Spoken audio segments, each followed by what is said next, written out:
Një komunikim i shkurtër në lidhje me ato që po ndodhin edhe që kemi bërë ne përpjekjet për deri tani. Të gjithë këta emra që shikoni këtu janë që nga Arben Kraja, që e ka mbyllur dosin i parë në dosin e Beshkëpisë, deri tek Fiona Papajorgji me shokë.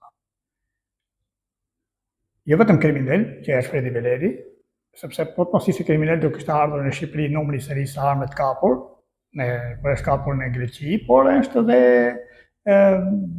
tradhtar i këtij vendi. Dhe të gjithë ata njerëz që e kanë dhënë pafajësinë këtij tradhtari dhe kriminali, ata e gjejnë emrin vet. Megjithatë, tradhtari i parë është Fredi Beleri. Më përpara, i vëllai i Fatmir Shehut ka dërguar kërkesa atje dhe unë në gjykatën kushtetuese për të kërkuar që një përgjigje, një diçka. Dhe i vinin brenda një kohe rekord. Kësaj here ne kemi bërë një kërkesë, jo kam thënë pak ditë më përpara. Kemi bërë një kërkesë në lidhje me afatet kohore, a do ketë gjykim, a do shprehet gjykata kushtetuese. Të gjitha këto janë me numër protokolli. Unë i kam në profilin tim, më përpara unë i kam postuar të gjëra. Dhe akoma nuk ka asnjë përgjigje. Një nakrit jashtëzakonshme që gjykata kushtetuese i shmanget një përgjigje. E vështirësia jonë ka qenë me familjarët e dëshmorëve. Qoftë në ata të Fatmir Shehut, me të vëllain, që me zore kemi marrë dhe erdhim në fund atje, në gjykatën kushtetuese, sidomos me ata të Arsen Gjinit.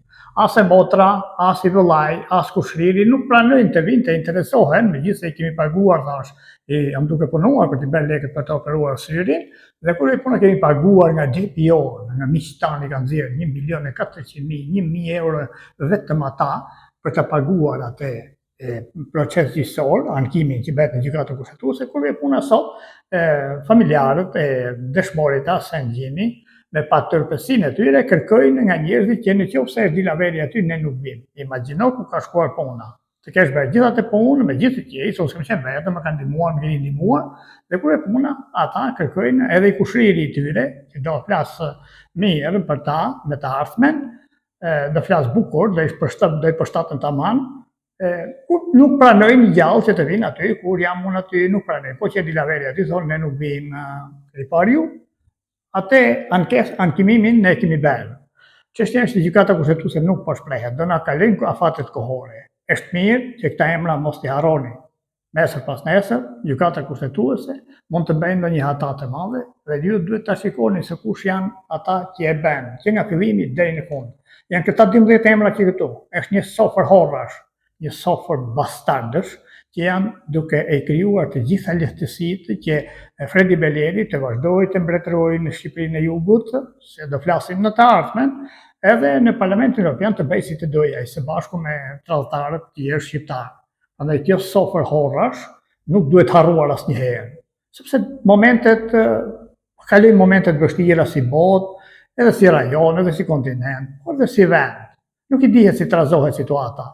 Është mirë të njihen me emra këta që hengrën lek nga Fredi Beleri dhe mbyllën vrasjen, që lejuan Fredi Belerin të nëpërkëmbë në Shqipërinë, dignitetin kombëtar, autoritetin tonë, personalitetin tonë, gjithçka tonë. Ja kjo sofër me horra, këta horra këtu, këta e kanë bërë. Ata e kanë llogaritur që të shkojnë atje të pushojnë në Greqi, të kenë vila, të kenë rehati, të kenë rezorte, të kenë gjëra të tjera. Ndërsa për gjakun e dëshmorëve s'pyeten, për dignitetin kombëtar nuk pyeten. Ja, kjo sofër me 12 horra, këta e kanë bërë. Tani, e mirë është të mos i harroni se mund të destabilizohet vendi. Mos i harroni këta emra. Kalojini në skandër një herë në ditë të vështira. Mos i harroni, unë nuk do i harroj. Ju përshëndes.